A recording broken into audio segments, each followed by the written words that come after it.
이에요, 완장. 그 남자친구들 막 축구하면서 옆에다가 이제 캡틴 완장 차고 하면은 막 목에 힘들어가고 그러지. 괜히 심판한테 가서 대들기도 하고. 이게 또 권력인 거거든. 이렇게. 윤홍길의 완장. 일단 주제니까 역시 빨간색 밑줄. 권력의 속성과 허황된 권력의식에 대한 날카로운 비판과 풍자. 권력의 속성. 여기에서의 이 완장이 권력을 상징합니다. 완장을 찬다는 말에 저수지 관리인으로 취직한 종수리는 주인공이에요. 완장의 위력을 믿고 사람 위에 군림을 하다 파멸당하게 된다. 이러한 임무를 통해서 우리 사회에 만연해 있는 권력에 대한 과도한 집착과 허황된 의식을 날카롭게 풍자하고 있습니다. 자신의 능력에 벗어나는 권력을 손에 쥐고 있으면 안 됩니다. 월간문예지 현대문학에서의 천재된 것으로 83년에 출간된 장편소설입니다. 권력의 피폐한 모습을 해학과 풍자의 기법으로 표현하며 6.25 전쟁 이후 우리 사회에 팽배했었던 정치 권력의 폭력성과 보통 사람들의 억울한 삶을 조명하고 있습니다. 이 글의 주인공인 종수리도 과거에 완장 때문에 당한 경험이 있어. 그래서 완장이라고 하면은 두려움의 마음도 있지만 동경하는 마음도 같이 있지. 근데 그것에 완장을 채워준다고 하니까 눈 돌아가는 거지. 옆에 역시 볼게요. 종수리. 한을 품은 대상이자 선망의 대상인 이 완장. 요게 중요합니다. 종수리에게 완장은 한을 품은 대상이자 선망의 대상이야. 저것 때문에 아버지가 죽거든. 어머니는 온전히 완장의 원망의 대상이고 아들 종수리가 완장을 찬다라는 소식에 아들 너 미쳤니? 그러면 안 된다라고 이야기하지만 종수리는 이미 눈 돌아간 상태라서 절대 들리지 않을 거예요. 십리길을 한다름에 달려온 사람처럼 종술은 식은벌떡 가쁜 숨을 몰아치면서 마침내 삿대질까지 곁들이기 시작했다. 사람이 운수 불길하여 잠시 이런 총구석에 처박혀 있다고 그렇게 호락호락 십뼈 보들 마시오. 예의 보시오. 저수지 감시오. 뭐가 저수지 감시가. 내가 겨우 5만원짜리 꿀 머슴 푼스테이크 안 되는 줄 아시오? 나 임종소리 이래봐야 왕년에는 사장님 소리까지 들어본 사람이요.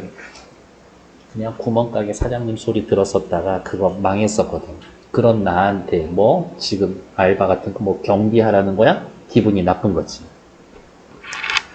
지칠 줄 모르는 최 사장의 끈기에 힘입어 익삼씨도 다시 설득에 나서났었다. 이 최 사장이 저수지 주인이고요. 최 사장이 사람을 엄청 잘 잡고 놀 줄 알아. 종소리 나 알지? 걔 완장이라면 환장할걸? 이라고 하면서 이제 던질 거야. 아유, 내가 자네라면은 기왕 낚시질 하는 김에 비단 잉어도 잡고 월급 봉투도 받아가면서 한목에 같이 낚시 올리겠네. 하는 거 별거 없어. 너 그냥 낚시나 하고 월급이나 받아가.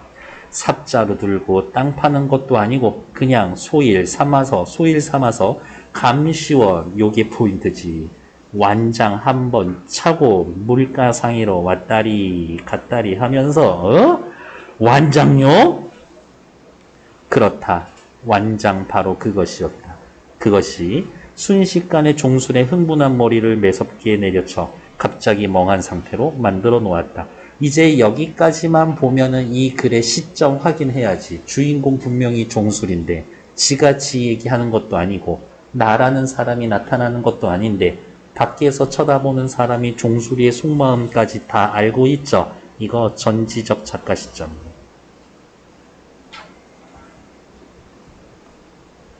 현대소설을 보면서 제일 먼저 확인하셔야 될 건 뭐라고? 시점 확인하셔야 된다고. 팔에다 차는 그 완장 말입니까? 종순이의 천시스러운 질문에 최 사장은 또다시 그 어울리지 않는 너털 웃음을 호탕하게 터뜨렸다. 어때요? 최 사장 성격 음흉해요. 이미 다 알고 있어. 아, 이 사람아, 팔 완장 말고 기저귀 멘추로 사추리에다가 사타구니에다 차는 완장이라도 받는가? 완장이란다. 왼쪽 팔에다 끼고 다니는 그 완장 말이다. 본래 잽싼데가 있는 최 사장이었다. 요 정도면 직접 제시지.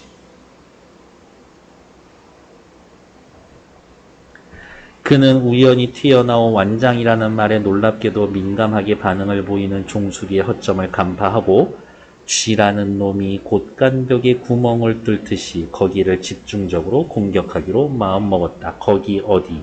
완장이라는 말에 민감한 판은 보이는 그 부분이. 종술이 자네가 원한다면 하하야 완장에다가 빨간 글씨로 감시원 크막하게 써서 멋들어지게 채워줄 작정이네. 고단했던 생애를 직접적으로 간접적으로 인연을 맺어온 숱한 완장들의 기억이 주마등처럼 종수리의 뇌리를 스쳤다. 라면서 어때요? 종수리의 심리 상태, 속마음을 그대로 이제 보여주고 있죠. 확실히 전지적 작가 시점이네. 완장의 나라. 완장에 얽힌 무수한 사연들로 점철된 완장의 역사가 어울거리는 치맛자락의 한 끝을 슬쩍 벌려 바야흐로 흔들리기 시작한 종술의 가슴을 유혹하고 있었다. 이 말 너무 재수없는 말이죠. 완장의 나라, 코딱지만한 권력이 있으면 그것을 휘두르는 나라, 이 이야기를 하는 거지. 시장 경비나 방범들의 눈을 피해 전 재산이나 다름없는 목판을 들고 이 골목 저 골목 쫓겨다니던 시절, 여기에 시장 경비나 방범들이 팔에 완장 차고 있었거든요. 도로교통법 위반이다 뭐다 해서 걸핏하면 포장마차에 걸려오던 시비와 단속들, 이 사람들도 팔에 완장 차고 있었지. 암거래 조직에 끼어들어 미군 부대나 양색시들로부터 흘러나오는 물건을 상인들에게 중개하던 시절, 똑같이 전매법과 관세법 위반을 전문으로 하는 다른 조직과의 피나는 세력 다툼 끝에 상대편의 밀고로 뒤가 구린 미제 컬러 텔레비전 운반하다 체포되어 특정 범죄 가중처벌로 몸을 때우던 시절, 감옥도 갔다 왔죠? 물론 이 체포했던 애들도 팔에 완장 차고 있었지. 어느 시기나 다 마찬가지로 여기죠. 돈을 벌어보려고 몸부림치는 그의 노력 앞에는 언제나 완장들이 도사리고 있었던 셈이었었다. 여기까지에서의 이 완장의 의미는 종수리에게 어떤 의미를 지니고 있어요? 자신에게. 종수리지, 종실이가 아니라. 종수리에게 어떤 의미를 지니고 있었어요? 좌절과 권력, 자신의 모든 것을 빼앗아 갈 수 있는 힘, 도망 다녀야 하는 두려움의 대상이지. 완장 앞에서는 선천적으로 약한 체질이었다 라고는 하지만 사실은 완장에 당해본 경험 때문에 이렇게 되는 거죠. 완장 때문에 녹아나는 건 늘 제 쪽이었다. 제각각 색깔 다르고 글씨도 다른 그 숱한 완장들에게 얼마나 한을 품어왔던가. 그리고 다른 한편으로는 여기죠. 그 완장을 얼마나 선망해 왔던가. 그래서 이 저수지 관리인이라고 하는 완장 채워준다는 거에 눈 돌아가서 할 거예요. 완장이란 말 한마디에 허망하게 무너지는 자신을 종술은 속수무책으로 방관만 하고 있었다. 나 완장 좋아요. 이거지. 완장에 이미 마음이 넘어갔어. 아들한테서는 저수지 감시원으로 취직했다라는 말을 듣고 육순이 내일 모레인 우남댁, 여기 우남댁이 종술이의 엄마예요. 종술의 모. 한테도 완장의 기억이 있습니다. 완장 찬 사람한테 자기 남편이 죽었거든. 3년 묵은 채증이 내려가는 듯한 상쾌함을 맛보았다. 감시원으로 취직했다라는 이야기, 3년 묵은 채증이 내려가는 듯한 상쾌함. 아들이 취직했으니까. 동네 강부잣집 유채밭에 날품으로 웃걸음을 주고 오는 길인데 쌓이고 쌓인 하루의 피곤이 말끔히 가시는 기분이었다. 월급 5만 원에 많고 적은 게 문제가 아니라 삭신이 뒤틀리지 않는 한 늙어 죽을 때까지 무슨 짓을 해서라도 손녀 하나 있는 것 자기 손으로 거두기로 이미 각오가 되어 있었다. 우남댁의 성격은 어때요? 오로지 가족을 위해서만 사는 여인 할머니예요. 무보수로 일한들에도 상관이 없었다. 문제는 사람 됨됨이에 있었다.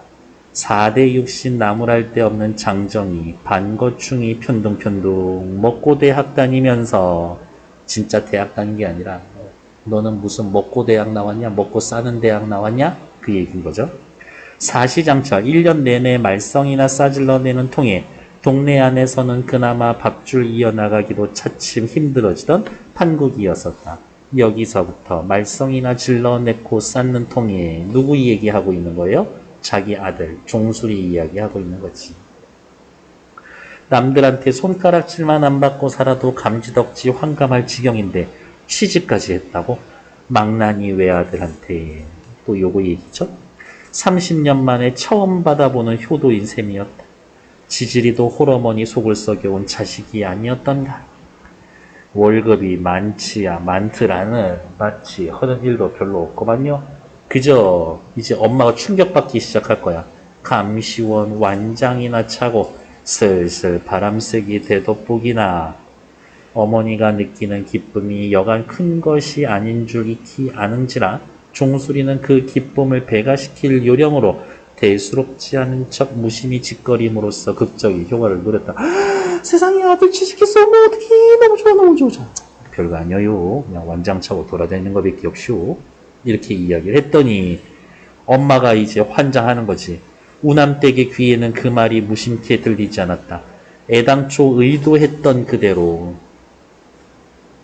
종수리가 의도했던 거는 뭐예요? 엄마의 기쁨을 더욱 배가시키려고 했었던 그대로 극적인 효과가 나타났던 셈이다.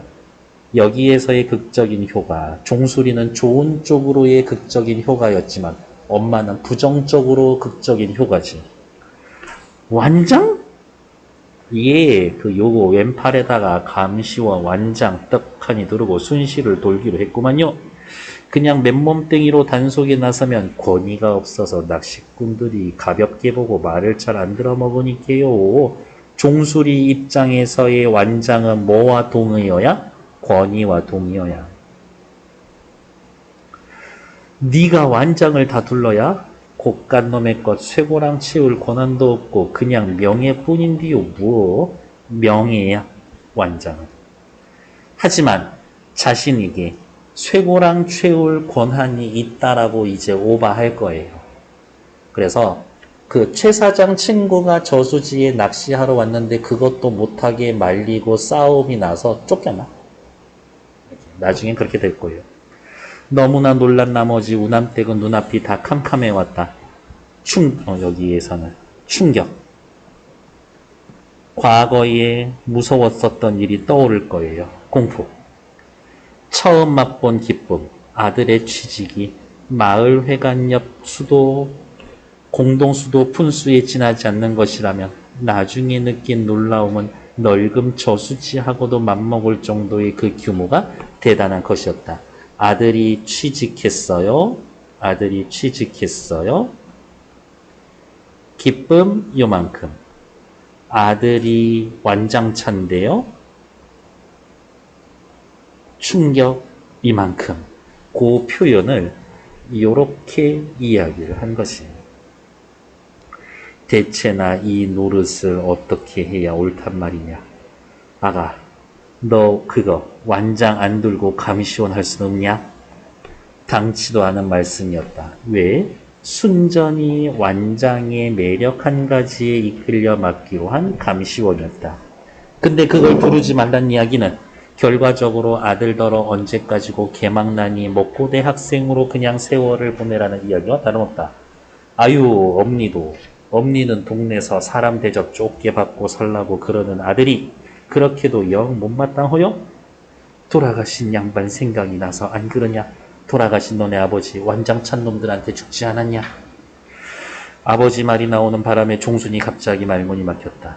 어머니의 심강은 대강 이해할 것 같다. 하지만 아이고, 완장이라면 사죽을 못 쓰는 것도 다 지 핏줄인갑다. 그 완장하고 이 완장은 엄연히 승질부터가 다르단 말이오. 홧길의 종술은 그의 또 목리를 부리고 말았습니다. 1번. 최 사장이 종수리에게 한 제안은 뭐예요? 월급 받고 저수지 관리인 해라. 종수리와 아버지의 공통된 성향은 뭐예요? 완장이라면 사죽을 못 씁니다. 완장에 집착을 하고 있습니다. 됐고요. 넘어가시면 안 돼요. 88페이지 왼쪽 밑에 얘 읽어보고 가셔야 합니다. 완장의 상징성. 상징이란 구체적인 대상을 통해 추상적인 거나 관념적인 걸 지시합니다. 주제나 정서를 드러내죠. 이 작품의 제목인 완장은 신분이나 지위 따위를 나타내기 위해 팔에 두르는 표장으로 남을 복종시키거나 지배할 수 있는 공인된 권리와 힘, 즉 권력을 상징합니다. 이거 차고 있는 사람의 말은 듣는 거야. 시키는 대로 하는 거지. 그게 내 힘이다. 이 이야기를 하죠. 뒤에 나와 있는 네 문제 역시 3분만 드릴게요. 시작! 답은요. 2번이에요. 딱히 외양묘사가 있지 않습니다. 2번. 종술이에 대한 설명으로 적절하지 않은 것은 어머니의 부탁에 화를 내며 심술을 부리고 있다. 아들내미 그렇게 하는 게 거의 꼴보기 싫으시오? 이야기하죠. 별다른 직업 없이 먹고 놀면서 먹고 대학 다니고 있죠. 홀어머니의 속을 썩여왔습니다. 개망난이처럼 세월을 보낸 것에 부끄러움을 딱히 느끼고 있는 것 같지는 않아요. 자신의 허점을 간파한 최 사장의 설득에 어쩔 도리 없이 꼼짝 못하고 있다. 자신의 허점, 완장에 대한 집착. 취업 소식을 무심하게 전하는 것이 어머니를 기쁘게 한다라고 생각을 했지만 더 큰 충격을 주었죠. 밑에 3번. 보기를 바탕으로 어머니가 기억과 같은 반응을 한 것. 우남댁이 맨 처음 완장하고 맞닥뜨린 것은 일제만 일본 헌병이 찬 완장이었다. 얼마나 두려웠을까. 1년 먹을 양식을 공출로 거저 빼앗길 수 없다며 남편이 가마들을 감추어 두었는데 누구의 고자질로 발각이 되고 우남댁과 남편은 완장찬 헌병에게 끌려가 고초를 겪었다. 해방 맞고 6.25 전쟁이 일어나도 완장찬 사람들이 언제나 새롭게 나타났는데 일제시대 당했던 일을 복수하겠다며 좌익 완장을 차고 행방불명이 되고 남편이 완장 때문에 죽었다고 생각합니다. 내 아들도 완장 때문에 죽을 수 있다. 1번. 자식에게 좋지 않은 일이 생길까봐 두려웠기 때문이다. 종수리의 완장에 대한 이중적 심리. 어떻게? 돈만 벌어보려면 완장 찬 놈들이 내 거 다 재산 털어갔어. 완장에 대해 한스러워하죠. 하지만 나에게 저 완장을 준다면 나도 한번 소리치고 힘을 부려보고 싶은데 원망스러워하고 선망하고 있죠. 두 개 동시에 쓰시면 되겠네. 됐고, 다음 페이지 91쪽도 확인해 주시면 될 것 같고요. 다음에 나타나 있는